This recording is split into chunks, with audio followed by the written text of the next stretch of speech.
Come on, let's get nuts.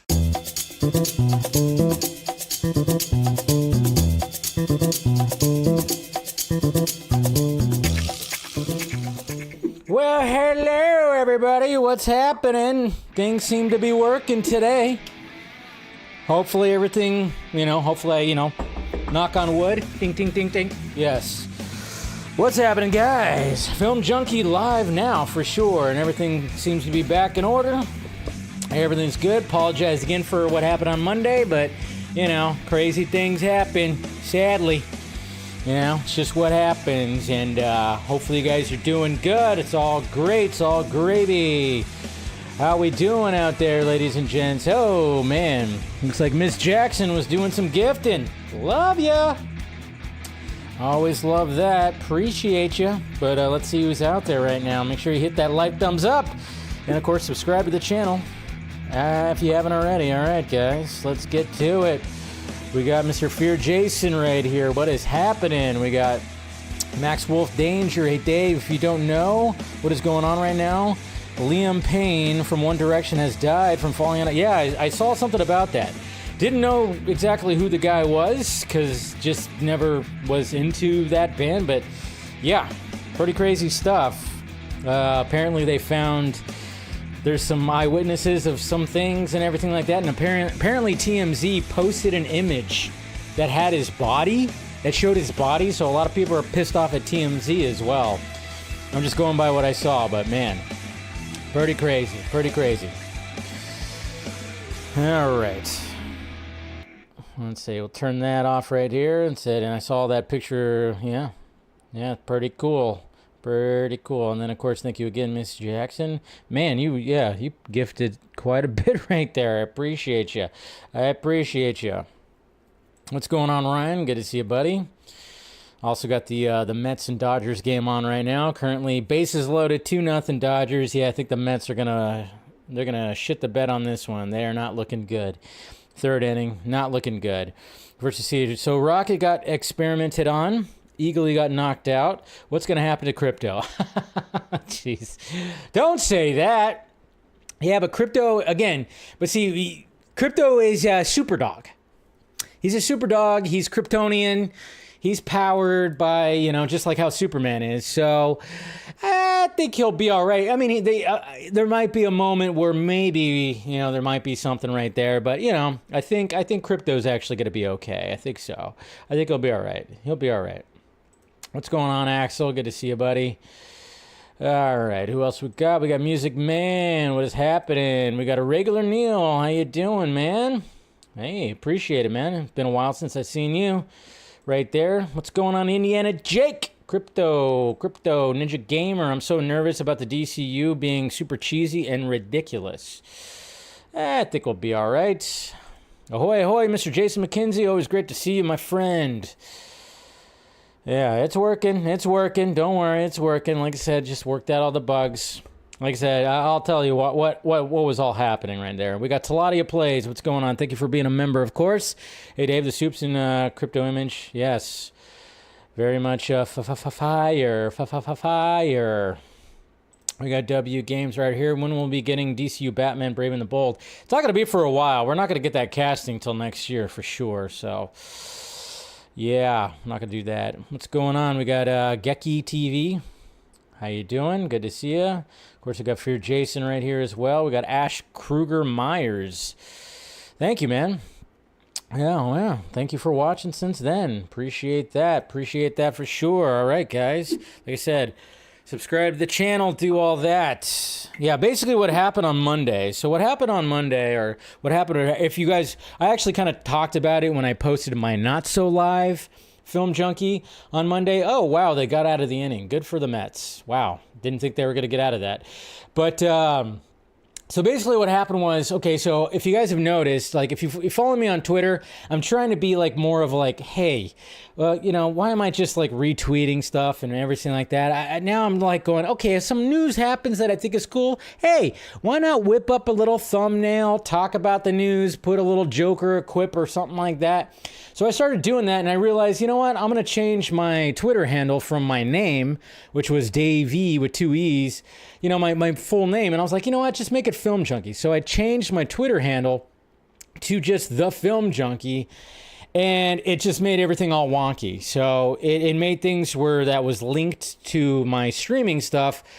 You know, all of a sudden it's going, hey, what the hell's your name? You don't have a thing anymore. So on Monday, what happened was when I was trying to go live, it was failing because it does this whole multi-stream thing.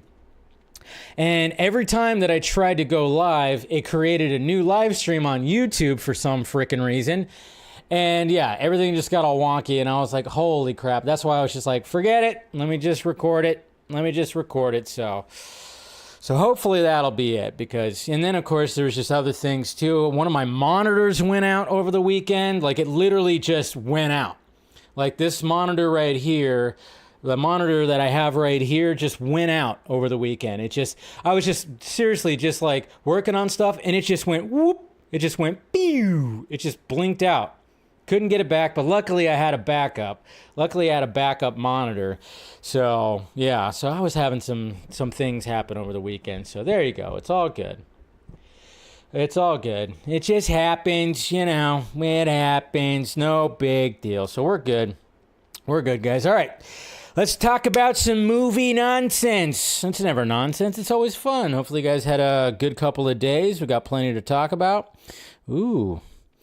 All right, so let's see here. Let's make sure that is on. All right, so the first thing I want to talk about is, oh my God, guys, I can't believe it. I can't believe it.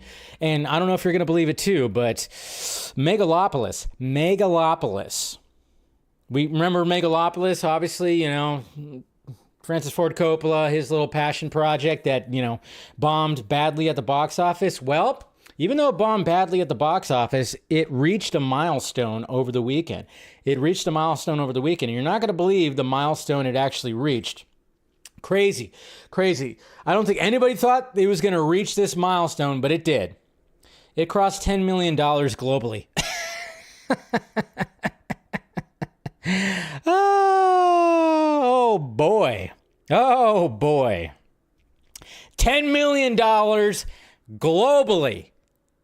Yep, there you go. $120 million budget. Francis Ford Coppola doesn't give a shit, though. He really doesn't. He even said he's already got his next movie ready to go that he's probably going to fund himself, because he sold his winery for like $500 million. So he's got money to spend before he, you know, checks out. So he's just going to make whatever movies he wants to. And of course, he's confident that people are going to look back at Megalopolis and be like, you know, I've even said it, though. I was like, that movie's going to be studied. You know, I didn't fully understand the whole thing, but I appreciated it. You know, if you guys saw my reviews like about it, it's like, yeah, you just kind of appreciate that. What's going on, Eric? Good to see you, bud. And we'll see who else we got here. We got Roger Garcia. What's happening? Oh, man. So it's just crazy stuff. And I still haven't picked up my issue of obviously we got Absolute Batman and we got DC All In, but Mr. Scott Snyder right here posted this little teaser right here. I do plan on doing that, and I was going to do it this weekend, but I just didn't make it over to the mall to get my issue. But he posted this right here, which is pretty cool.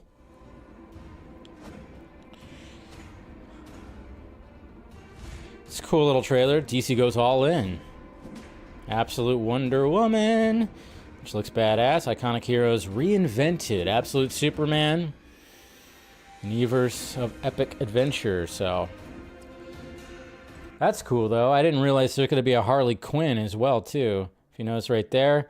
Got Harley Quinn, Nightwing, Detective Comics, of course. They got to do, it's always, you always notice this. I mean, everybody always kind of like talks about it. They're always going to double down on Batman. I guess, when it comes to at least the All In. So you not only get Batman, you get Detective Comics.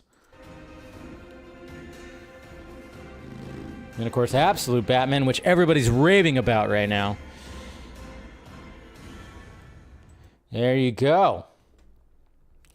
So definitely going to be jumping on that. And I'm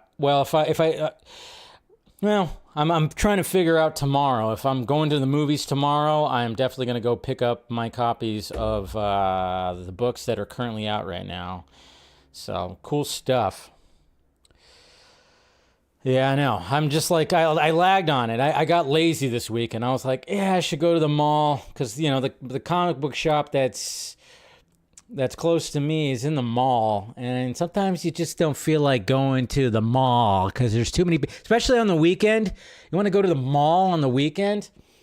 Man, now it's just like, ugh. So I just wasn't in the mood to go to the mall this weekend.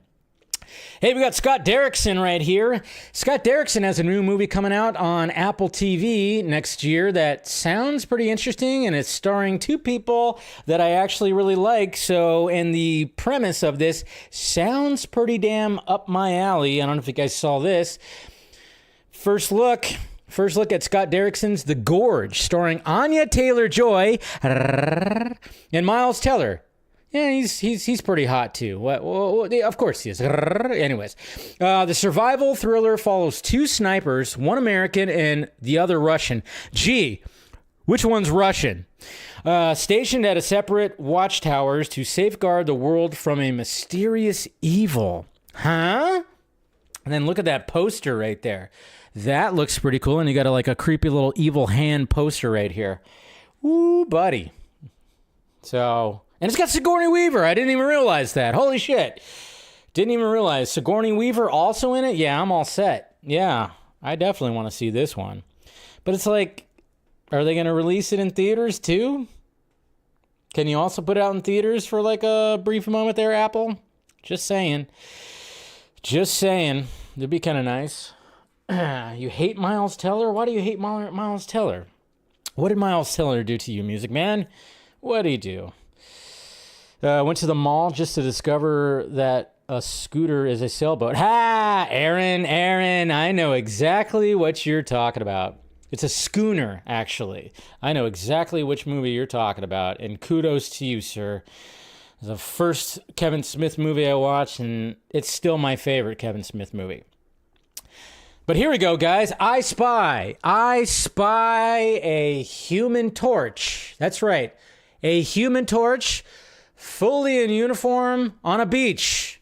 That's right. Did you guys see this?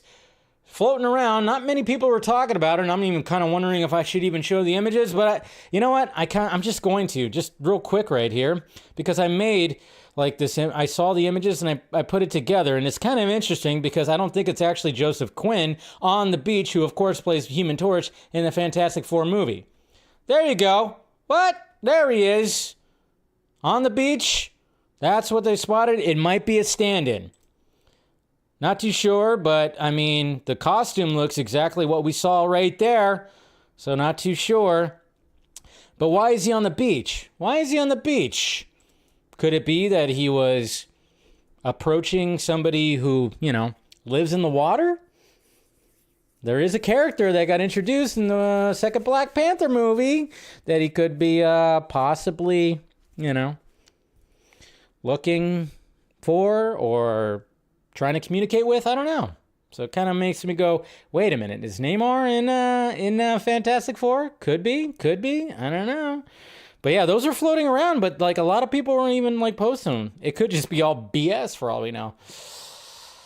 It's just somebody that created a Fantastic Four costume and was just walking around the beach. Could be that.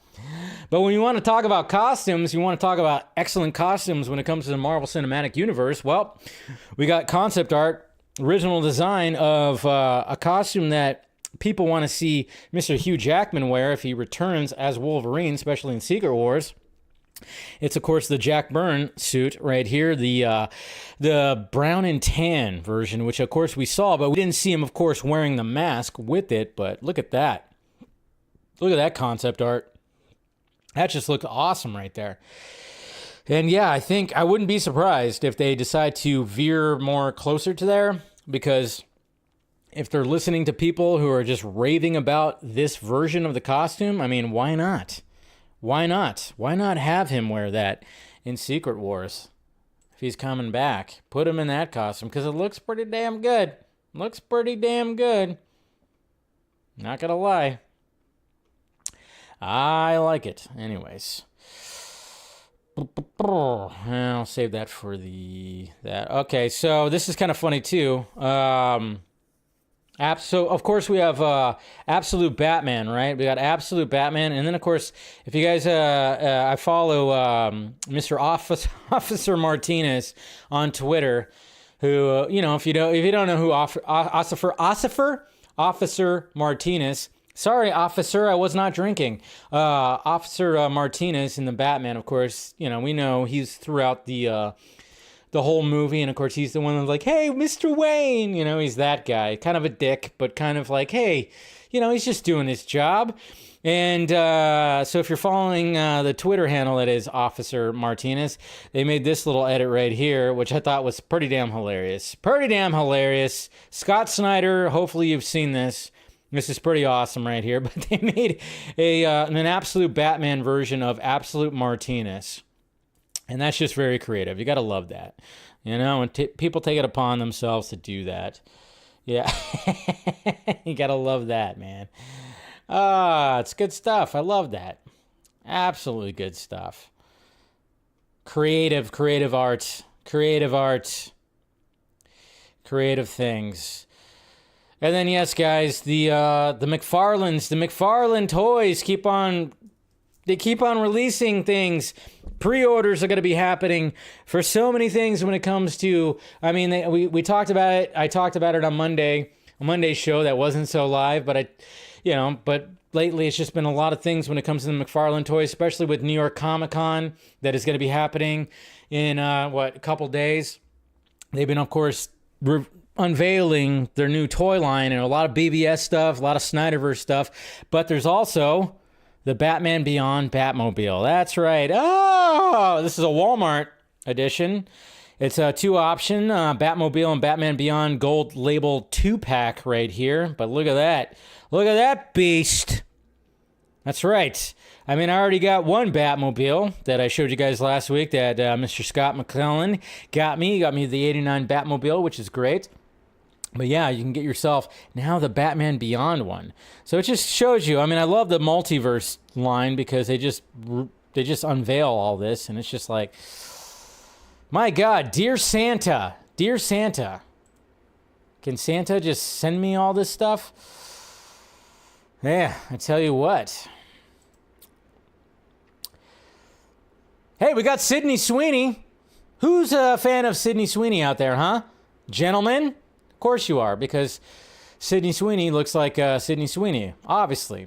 But Sydney Sweeney, and I haven't come around, and I've said this about Sydney Sweeney. I'm like, I haven't really come around when it comes to Sydney Sweeney because I'm just like, all right, yeah, everybody thinks she's hot, but I know, when it comes to Euphoria, she gives like an awesome performance, and there was also that Nun movie that came out earlier this year that I heard she was great in, So, but apparently she's taken upon herself to be like, all right, the next role that she's actually doing, it's like, oh, no, it's not going to just be like, hey, I'm Sydney Sweeney and I'm looking good in a bathing suit. No, she's pretty much transforming herself into a boxer named Christy Martin. Does that even look like her? Holy crap. Different hair color, wearing just ratty clothing, got a headband. There she is right there. That's on the set of the movie. And then, of course, she posted images of herself, and she bulked up a little bit. She bulked up. She got in some big-time shape, showing those guns right there, huh? Wow. Good on her. Good on her. Because you don't want to be like the typecast of like, oh, yeah, I'm just, blonde girl with big boobies.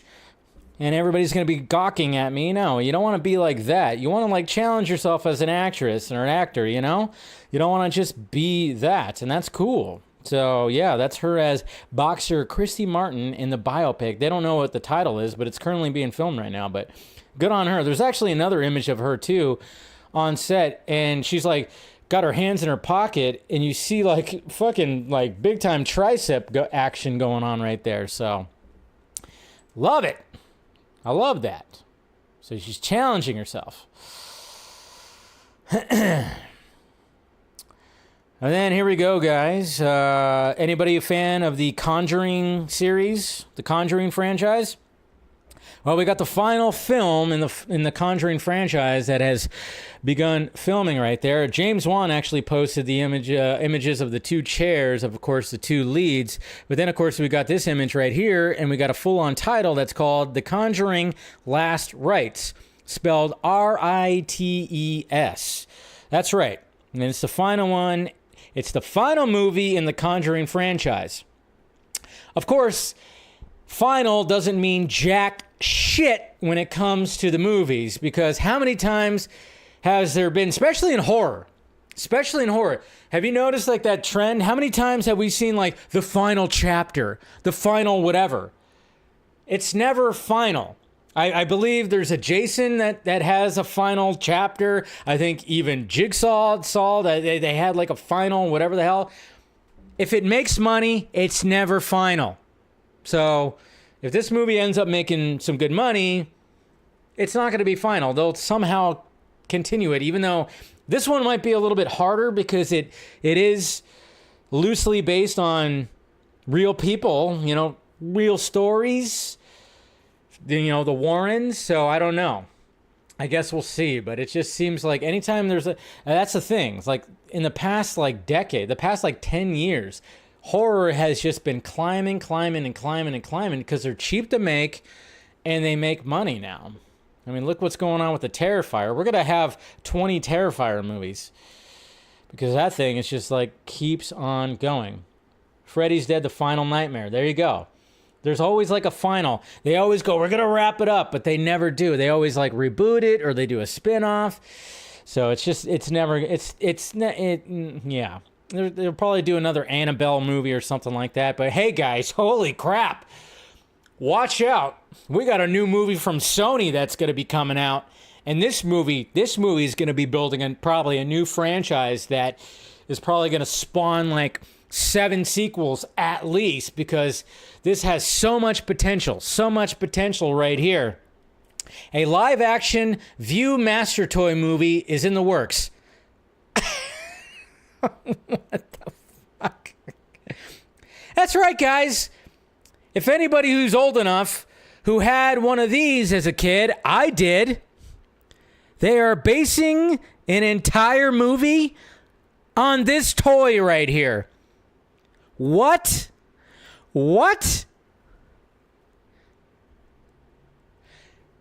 I'm curious. I'm kind of intrigued. How do you base an entire movie on something that you used to put on your eyes and click the little lever that spun the little, reel, the little disc you put in, the little paper disc with the thing? How are you going to make a whole movie on that? Do they make it like a horror movie? Is it possessed? When some kid gets a magical one and he starts seeing how people die? A version of, when I remember the Goosebumps book, Say Cheese and Die, where this kid, he got a picture and he took a picture and it showed the person's death. Maybe it's going to be a horror movie. Other than that, I don't know what else they could actually do with a Viewmaster toy. Oh, man. They're going to make a movie about everything. Everything. Think about every toy you owned, I don't know. They're going to start resorting to any kind of appliance you have. Why not? I mean, if they can make something creative out of it, hey, why not? Maybe you can find a gem out of that. I'm actually curious to see what they do, how they actually turn that into a movie. And then, yes, guys, speaking of McFarlane again, we got Darkseid himself. They unveiled this as part of the Walmart pre-order for Darkseid. And Darkseid fully armored. The eyes are a little bit different too. And you can actually get the throne as well. So, I already have a Darkseid. I'm not sure if I'm going to get this one. Maybe I will. I don't know. Eventually, but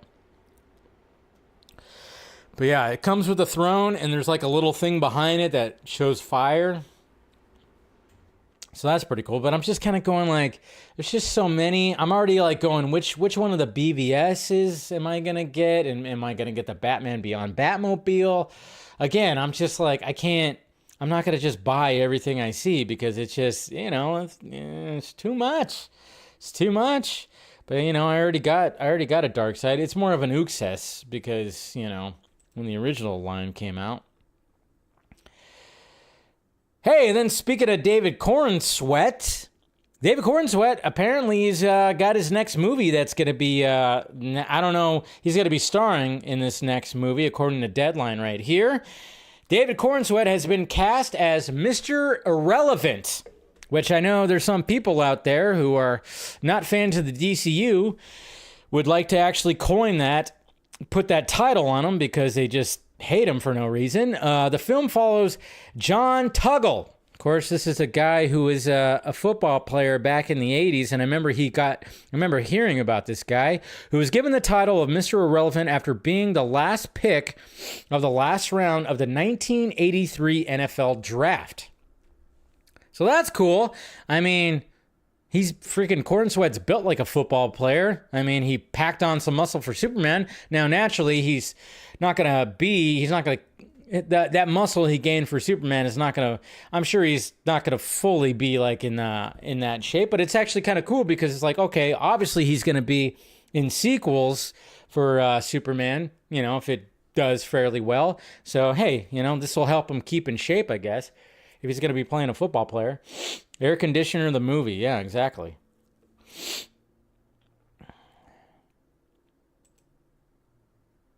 And then we got this right here. Sorry.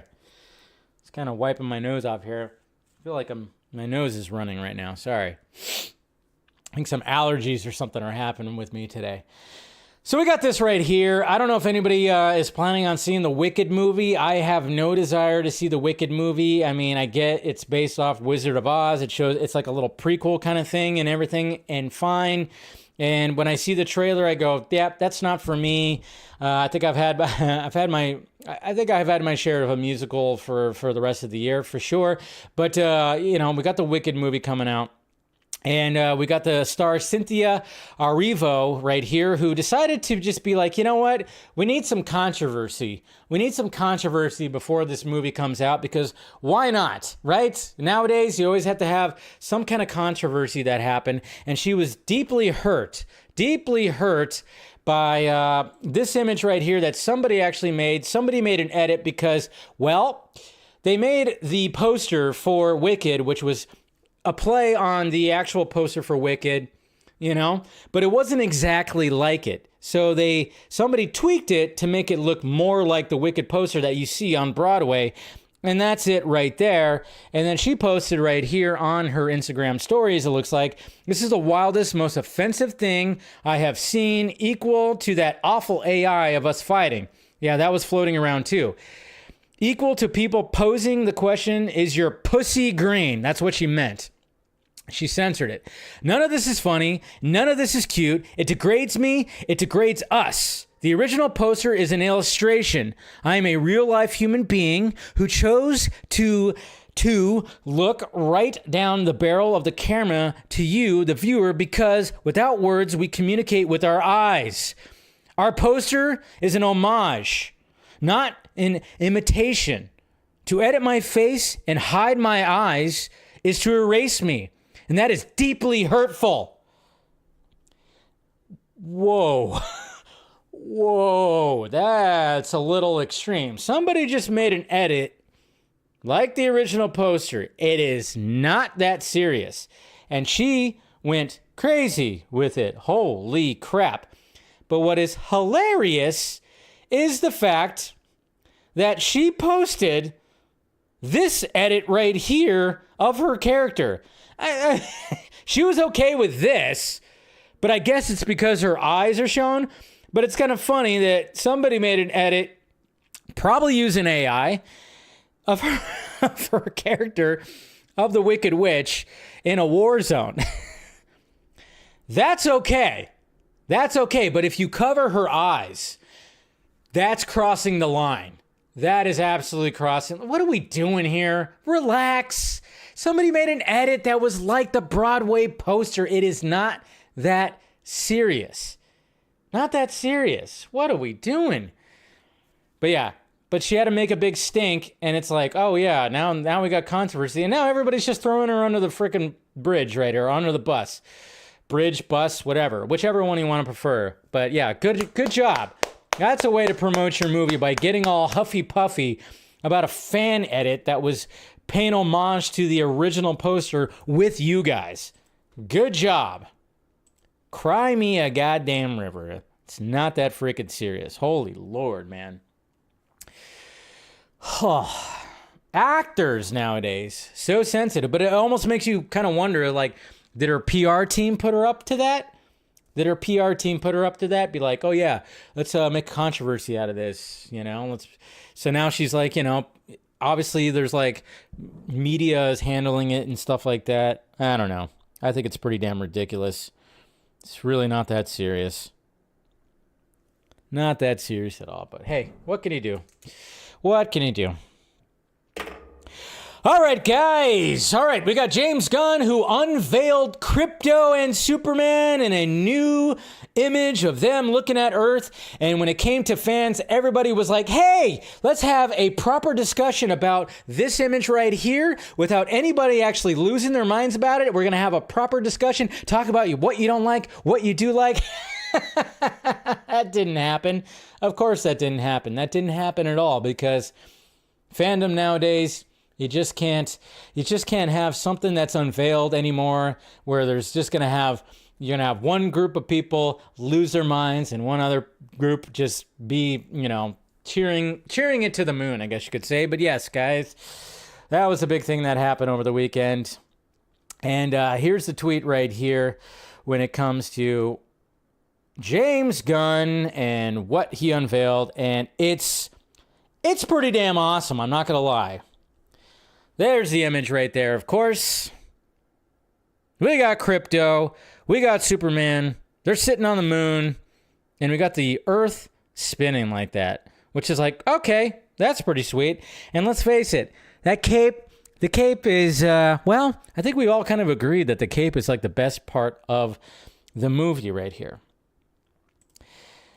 But there's a story behind it. Which of course here we got James Gunn with his dog that he rescued called Azu. And he says right here, Krypto arrives on screens in Superman this summer. Krypto was inspired by my dog Azu, who we adopted shortly after I started writing Superman. Azu, who came from a hoarding situation in a backyard with 60 other dogs and never knew human beings, was problematic to say the least. He immediately came in and destroyed our home, our shoes, our furniture. He even ate my laptop. It took a long time before he could even let us touch him, so that's always risky right there too. I remember thinking, gosh, how difficult would life be if Azu had superpowers? And thus, Krypto came into the script and changed the shape of the story as Azu was changing my life. What a better time to debut the not-so-good boy Krypto than adopt a sheltered dog month. So the month is happening. By the way, Azu today is fairly often a very good boy. And there you got that adorable scruffy picture of Azu right there. And then, of course, taken from All-Star Superman, we got, of course, Krypto and Superman right there. And fanboys lost their minds, as fanboys do. And everybody was like, I did not think we were going to get to the point where when Krypto was going to be revealed to the public that there was going to be people that were going, that's not my Krypto, not my Krypto. I did not think I was going to actually say that on a show, not my Krypto, because we always say not my Superman, not my Batman, but not my Krypto. Wow, interesting. I can't believe it, because I think a lot of people, well, it's kind of funny because the people who just hate everything that's coming out of the DCU right now, I think what's kind of funny about it is the fact that I think they were thinking that, you know, because we all knew that Krypto was going to be in the Superman movie, but I think everyone thought it was going to be like the Krypto that we saw in Super Pets and that we've seen in the comics. It was going to be the Labrador. It was going to, he was going to have the cape. And obviously the people who hate all this stuff was going to shit on all that. And they were like, oh yeah, James Gunn's going to make him talk because he loves talking animals and all this kind of stuff and everything. And turns out, well, it's going to be a different kind of one. It's going to be a different kind of Krypto who's like a rescue and not so much a good boy, a little bit more scruffier. And James Gunn himself actually talked to, because people were wondering, he's a dog. He doesn't talk unless you include barking. So he confirmed that he wasn't going to talk. But it doesn't matter because now it's like, all right, we're going to shift it to shitting on the fact that it's going to be the Krypto that we know to this Krypto. And now people are going, what the hell? And I'm just kind of going like, what is this, breedism? Huh? Because it's not a Labrador? We already talked about colorism last week. So now are we talking about breedism? Is that a thing? Okay, now we're going after the dogs. We're going after the dogs. The CGI dogs too, by the way.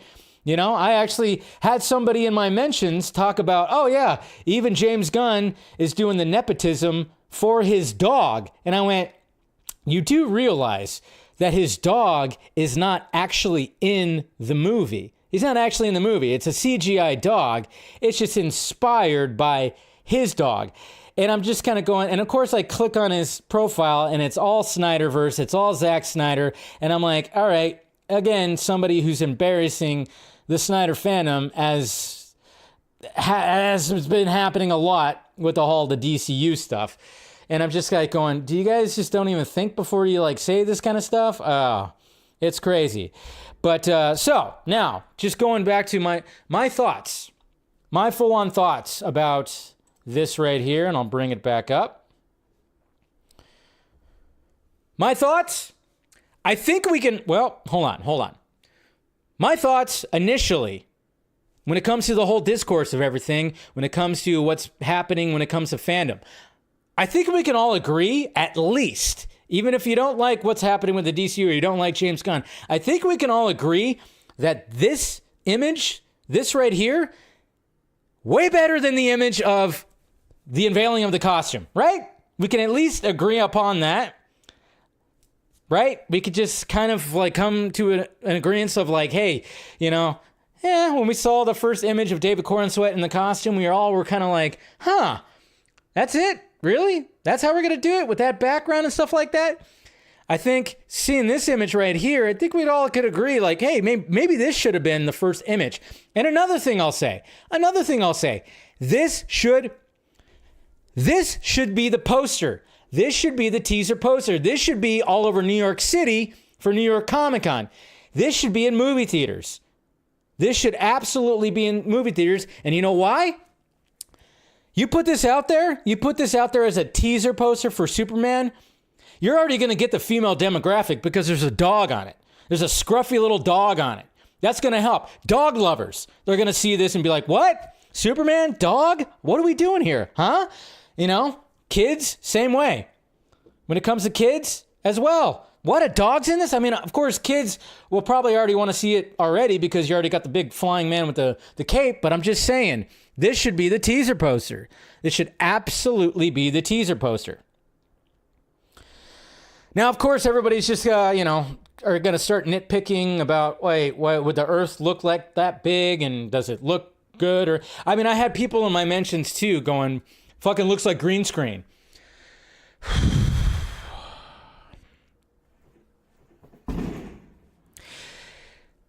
It fucking looks like green screen. Looks like Photoshop.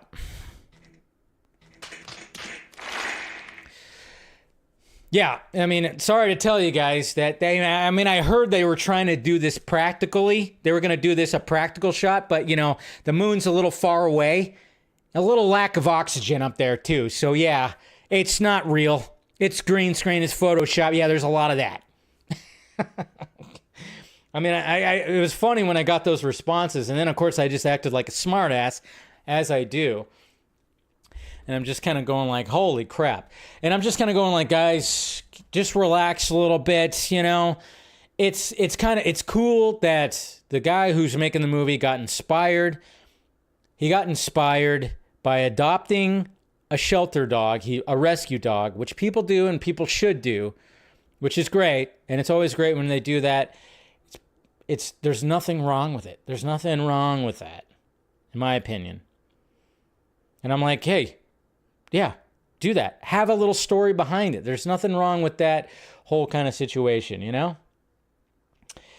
So it's just, yeah, it's been funny seeing the fan reactions. I mean, for the most part, what I've seen is mainly just positive, a lot of positivity, a lot of positivities from fan edits and stuff like that. There's been a lot of positivities, but again, you know, you just got like, you know, and it sucks that it is people from a fandom that I'm a part of, and that's what I hate. I hate seeing that. You know, and even James Gunn, I think he even responded to somebody else talking about, like, yeah, Krypto has not always been like the same breed of dog. And I'm like going, hey, I'm glad that he changed it up a little bit. It's not the standard dog. I mean, we already had Super Pets that came out. Let's not have the Labrador. But what I also like, too, is the fact that he doesn't wear the cape. He's not wearing the cape. Because I was even going, wow, even the cape was a little too cheesy for James Gunn. What? I'm like, maybe the cape was a little too cheesy for James Gunn. What I love is like what I'm intrigued by this image right here is the fact that we have Superman who's trying to find his place in the world, okay? And when he just can't seem to maybe find his place, he's got his dog. He's got a dog. He's got his best friend. Sure, he's got his human friends, but maybe that's not even enough. So the fact that it's like, okay, yeah, he's going to have a, you know, man's best friend. He's going to be Kryptonian. He's going to be a super dog. You know, that's, I don't know. To me, I'm like, okay, that's going to help sell tickets for sure. I get that. Because, you know, when we see the trailer, he's definitely going to be in the trailer. And I think that's going to help, you know, put some asses in the seats. And well, let's face it, James Gunn, when it comes to animals, you know, he's got a good track record when it comes to animals. But again, not going to be talking, which is good. I just hope, and I'm like, Jimmy Guns, please don't have Krypto pee on somebody. Please don't do that. He's probably going to do it, but I'm hoping that he doesn't. But yeah, it is still Jimmy Guns. He's probably going to have him pee on someone. Maybe it's going to happen, but we'll see. But yeah, there were some edits. I even made a little edit too, because, well, let's see. Let me show you guys right here. There's a lot of people that are making some edits, but DCU Updates made like a more zoomed out image, which was pretty cool. So you could see the entire world right there, and they added more to it.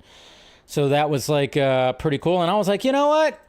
That kind of inspired me to put the DC logo. I don't know. I just thought that was like, it came to me today and I was like, oh yeah.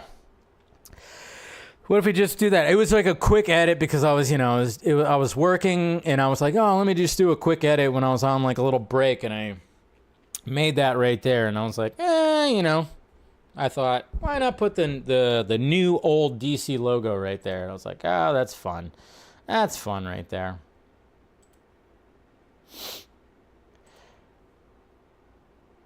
Thanks there, Versus Seed. Appreciate that. But other DCU stuff, not really much else. James Gunn did post this because obviously we got Comic-Con that's going to be happening. So he said to those attending NYCC, your assignment is to report to Belle Reve. Your new prison inmates will be there to greet you, and if you step out of line, you'll have to answer to the Creature Commandos. Follow protocol, and you will be rewarded to exclusive gear from DC Studios, the new Max original series. Of course, that's going to be coming out on December 5th. And, you know, on Saturday, they're going to be talking about that. James Gunn's going to be there. Kind of makes you wonder. Again, I'm like, are you really just bringing Creature Commandos to Comic-Con, to New York Comic-Con? I know New York Comic-Con's not the one to unveil a bunch of big stuff, but I don't know. Are you going to help? Are they going to hold it for CCXP in Brazil? Maybe they will because they love DC down there, and maybe that's going to be the case. But again, I'm just like going like, at least post that poster of Krypto and Superman. That should be a poster that should be given out too when it comes to DC Studios. Let's not just do Creature Commandos. Post something when it comes to Superman. If there's going to be footage, who knows? But I'm just saying, you know, not everybody's just going like, oh yeah, I'm going to NYCC to see Creature Commandos. It's not going to be a big draw right there. I mean, I'm sure, you know, there's going to be comic book fans that are just going to swallow it up and get all the gear and everything like that. But I'm like, bring something Superman, just a little bit. And I'm just saying, like, even if it's just a poster, the poster with Superman and Krypto, bring that, I say. But we'll see. We'll see. All eyes on Saturday, because that's when they're doing their little panel. So there might be something that comes out Saturday. I don't know. Your guess is as good as mine. All right. And that's pretty much it when it comes to DCU stuff right here. But now we got Zack Snyder. That's right. Zack Snyder. We got some good Zack Snyder stuff. And yes, he posted, well, when it comes to Zack, he was posting all kinds of things yesterday, which was interesting. Kind of just came out of nowhere. It was like, oh, wow. All of a sudden, Zack is just like part of this immerse.com.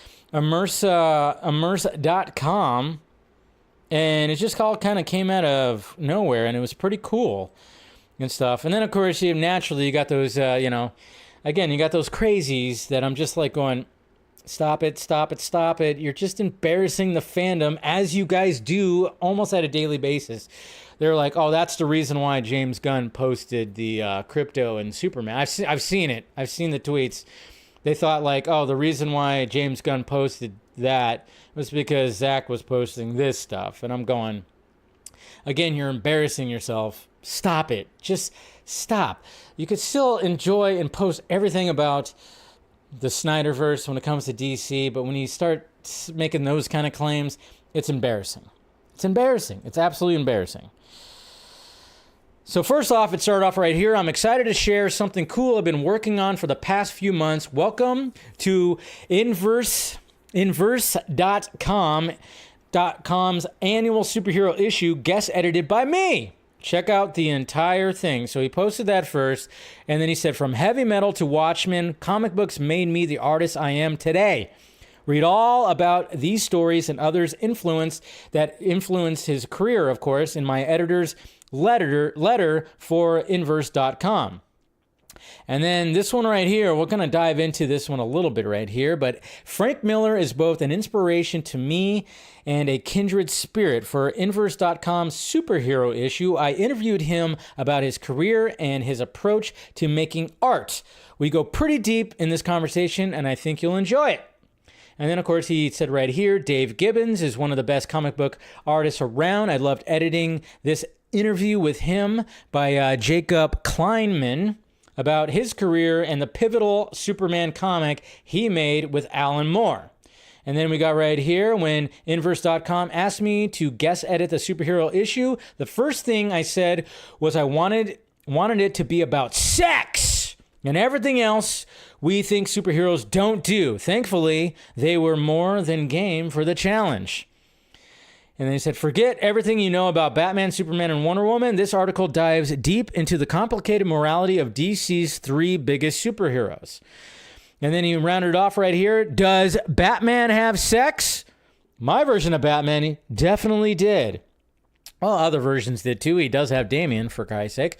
But yeah, so talks about that, but this isn't always the case. Learn about Batman's sex life in this article right here. Ooh, buddy. So here it is right here if you open it up. Got plenty to look at, and I've already been looking at a lot of this stuff right here, and I suggest if you got, Snyder fans out there, jump into all this right here. Zack Snyder introduces the 2024 superhero issue. So obviously they dive into this right here, but the big one was right here. Frank Miller and Zack Snyder talk comics, mythology, and breaking superhero canon. This is the one that I've been, that I went through right here. Why is it not opening? What the hell? What? Is it not open? There it is. Jeez. This website's a little weird. Anyways. So I'm not going to go through the whole thing right here. I'm just going to, touch on a couple of little things right here. So Zack Snyder, look, here's the thing. I was approached by Inverse to curate an issue of their online magazine, and they were like, what do you want to talk about in comic books? The first thing I said, I want to talk about sex, baby. I want to talk about you and me. Sorry. And they were like, Jesus, okay, well. And then I said, okay, but you know what I'm saying. If I said to my father, like, oh, I want to work in comic books, he'd be like, oh, that's cute. You're going to work with children. But my perception of comic books is that, and it's partly your fault, Frank, I perceive comic books as one of the most complete storytelling formats where the artist, with words and pictures, can describe the human condition in the most complicated and beautiful way.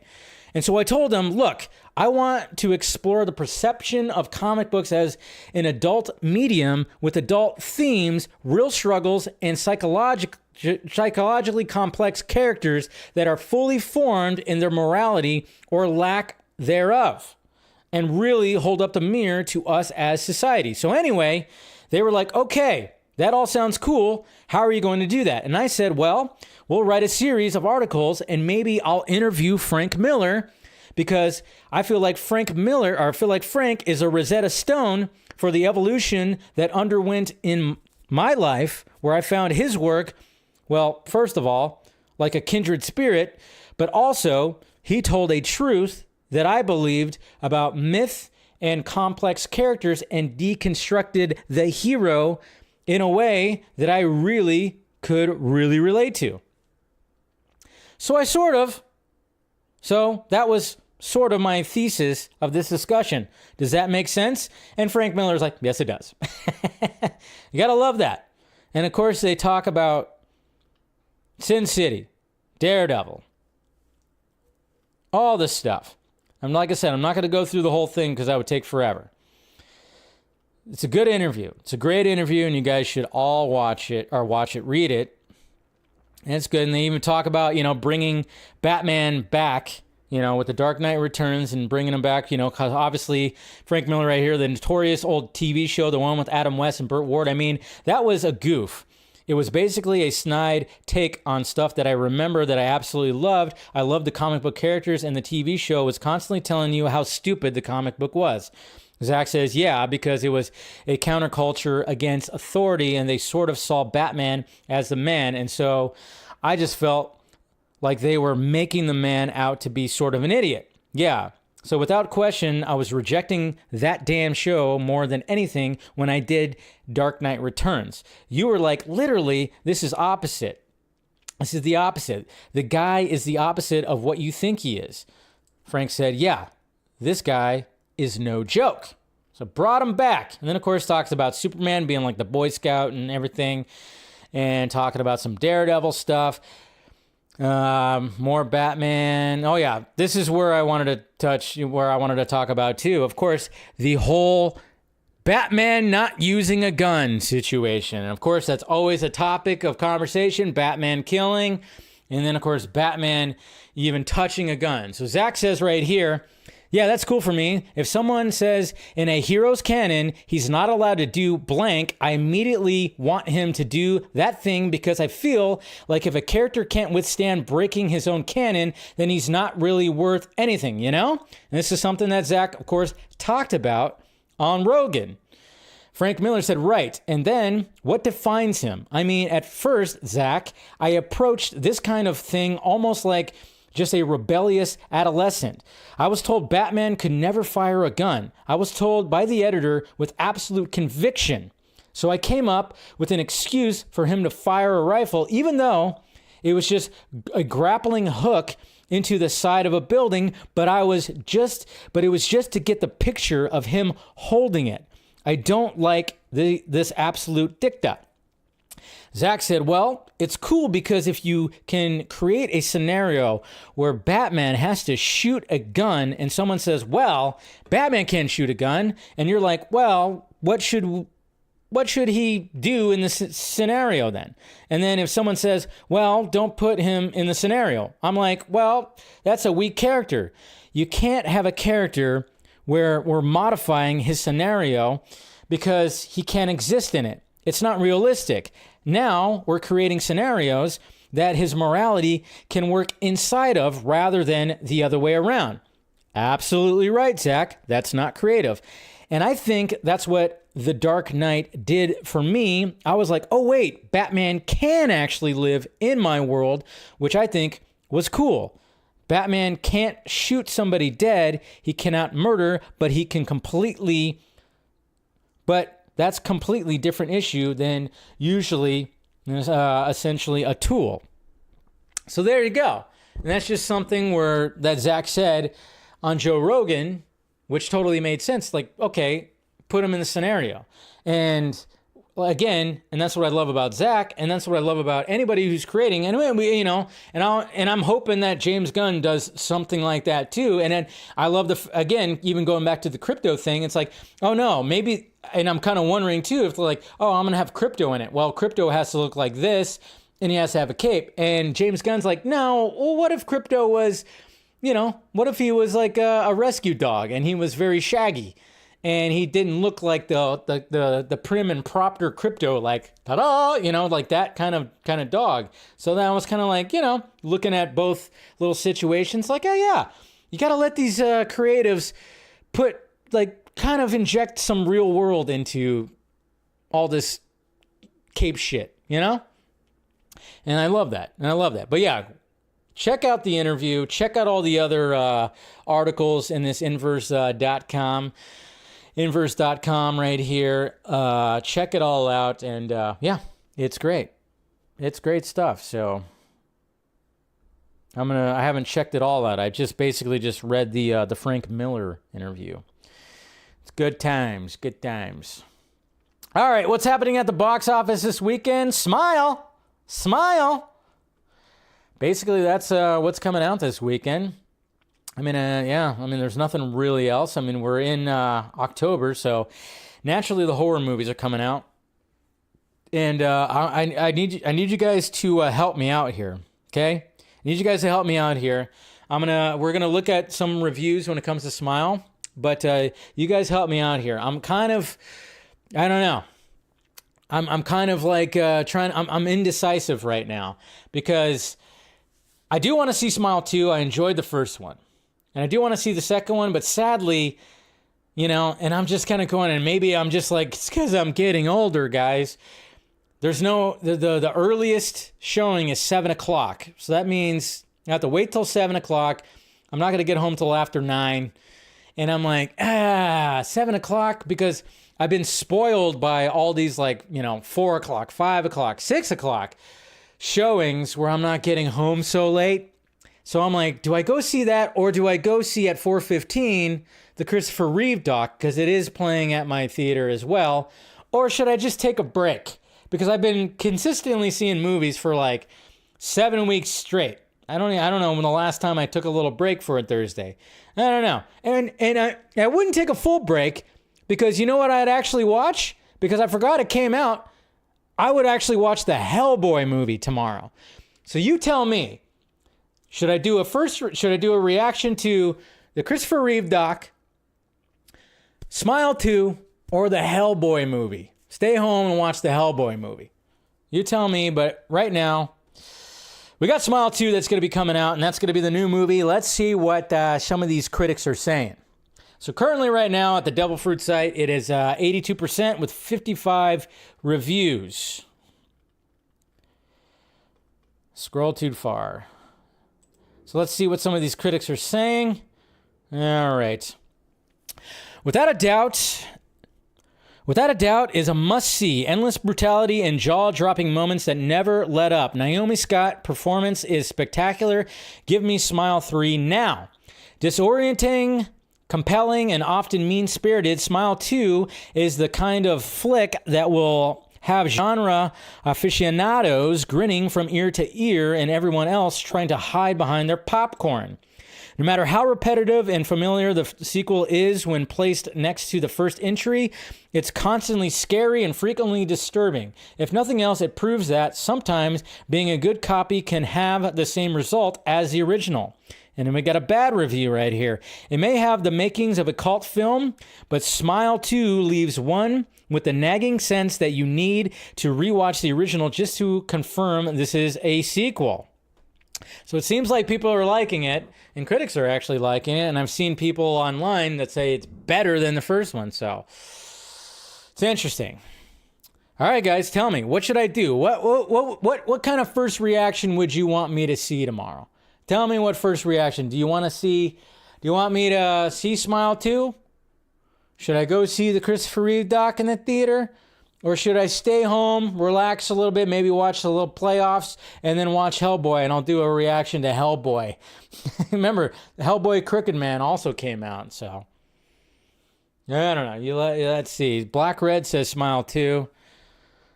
I'm actually asking you guys, because I'm kind of like, Ryan says Reeves doc.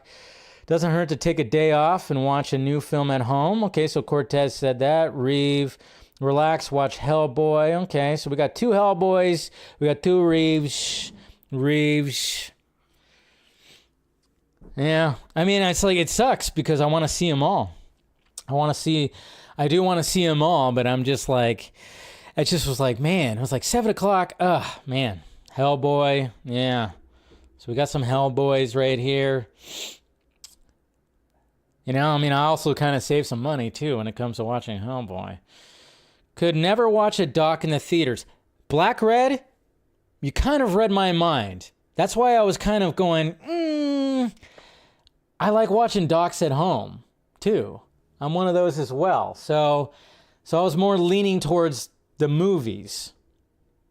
Playoffs, relax at home, Hellboy. Okay, I think you guys are helping me out because we still got playoff baseball. We got some fucking Thursday night football, but of course I'm not really caring about the Thursday night football game.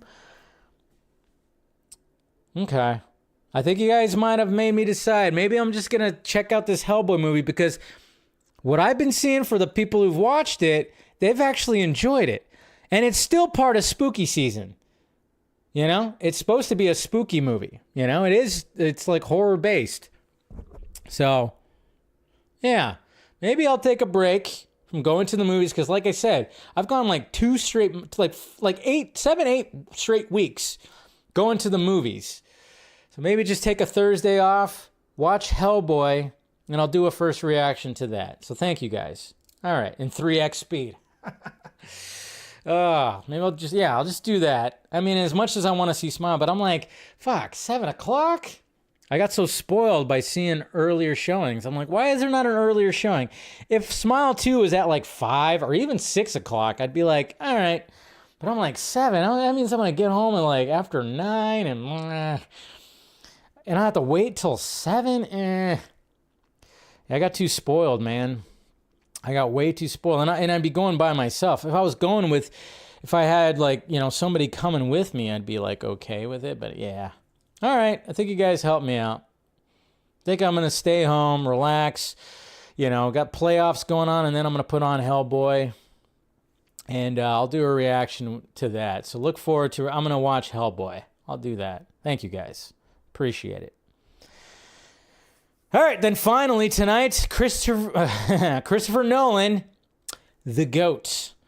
The GOAT. We got a new article when it comes to Christopher Nolan, and there's been things that have been coming out when it comes to Christopher Nolan, and of course that relationship that he once had with Warner Brothers that is no longer there.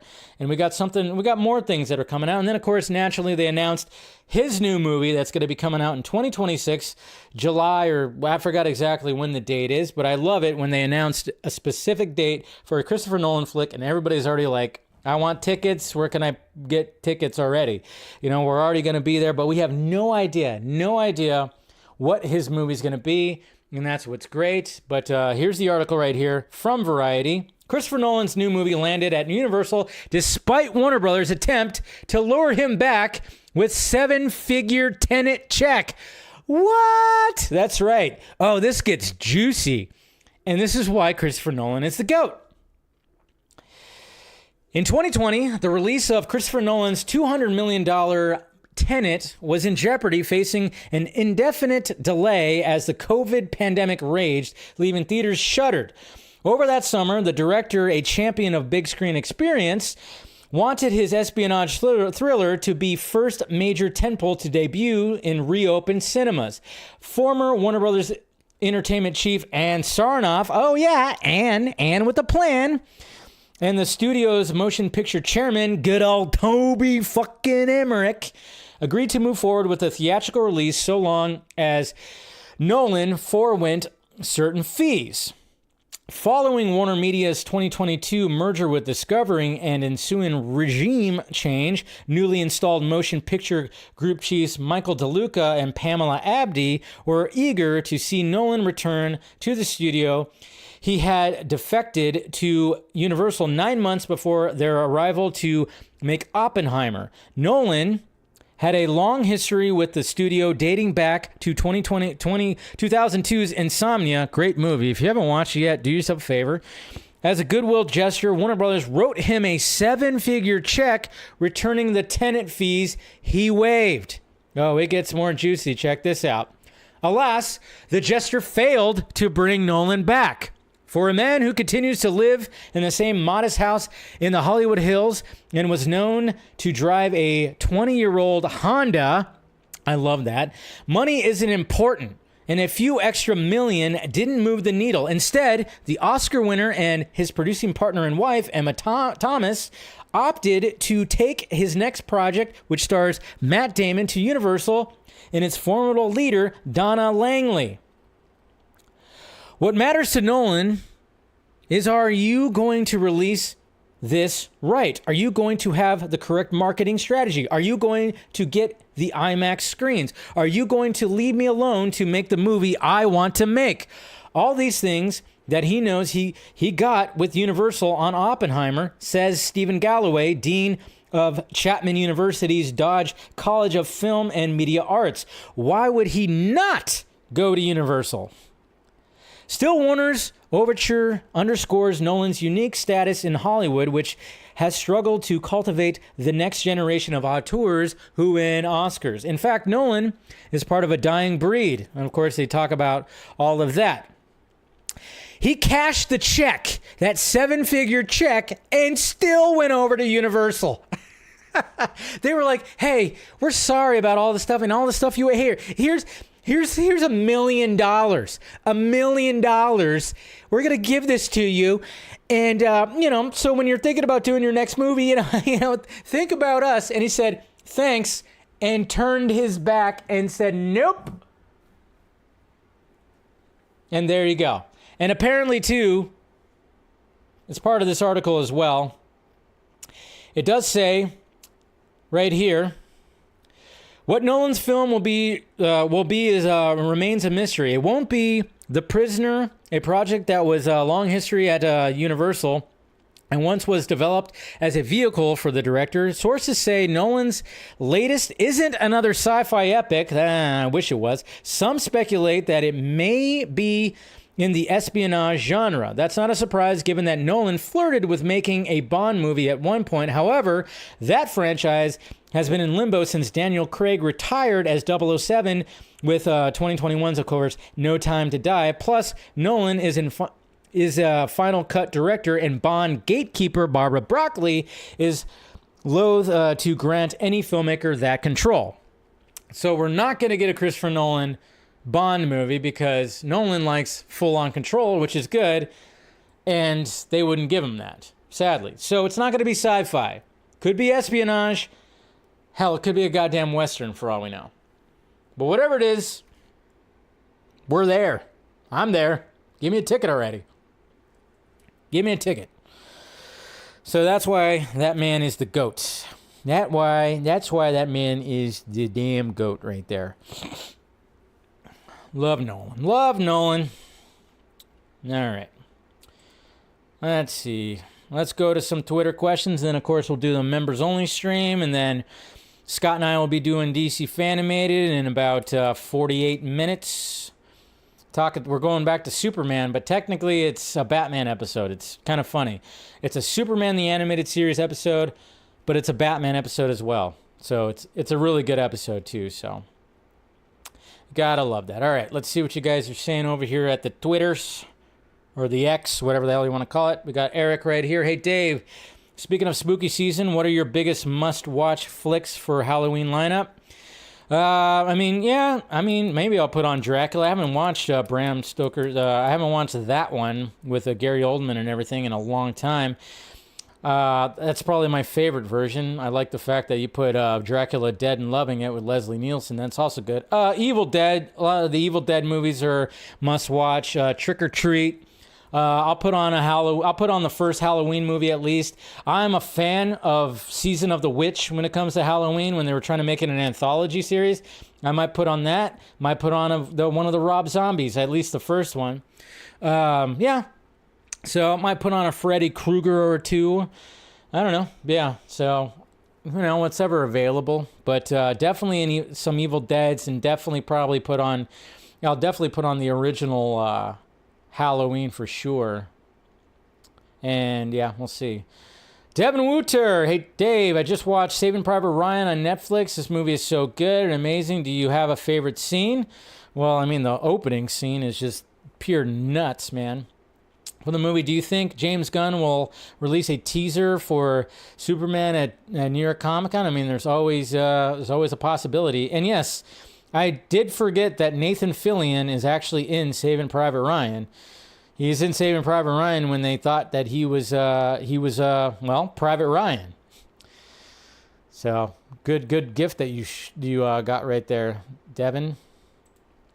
Cooper Knox, if I was given a 7-figure check from Warner Brothers, I too would take the money and run. Yep, I think a lot of us probably would, especially given where the studio was when that was happening. Darkness Under the Wind, question 1. Do you see Krypto also being in Supergirl, Woman of Tomorrow? Yeah. He's literally on the cover. He's right there on the cover.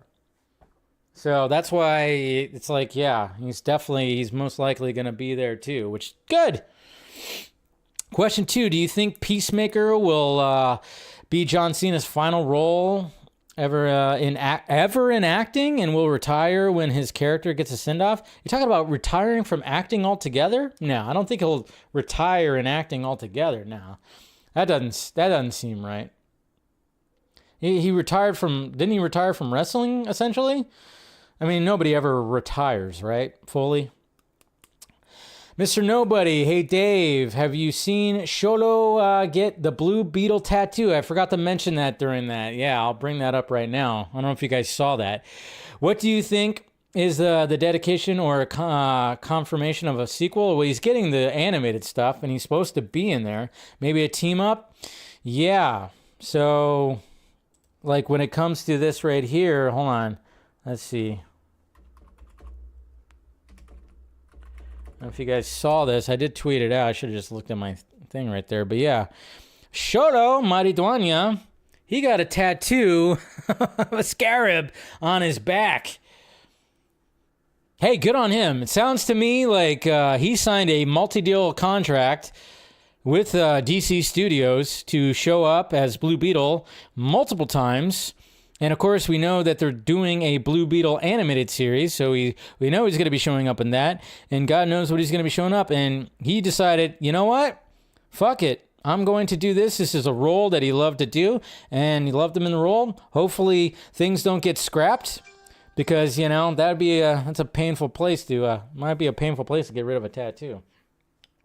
But yeah, that's his tattoo right there. So hey, you know what? Why not, man? He wanted to get a tattoo, and he loved that character, so why not? Why not? All right. Anything else happening? Yeah. Nope. Looks like that's pretty much it. Nothing new. Dodgers are winning 4-0, but the Mets are, you got 2 men on, 1 out, 6th inning. And they're challenging them. Ooh, oh, okay. Anyways, guys. All right. That's today's show. Thankfully it went smoothly, so that's good. Appreciate you guys watching. Make sure you guys subscribe to the channel if you haven't already. Hit that like, thumbs up, share, do all that. Members and new members, look forward onto your community feed. Look on your community feed. Oh, they got out of the inning. Look at that. look on your community feed. We'll do like a members only stream for a little bit. You can pick my brain. It's a little more personal, so check that out. And so I'll see you guys in a little bit. And then of course we have DC Fanimated in about 43 minutes. So check that out as well. All right, guys. Members, I'll see you in a little bit. Everybody else, I'll see you later. Bye-bye.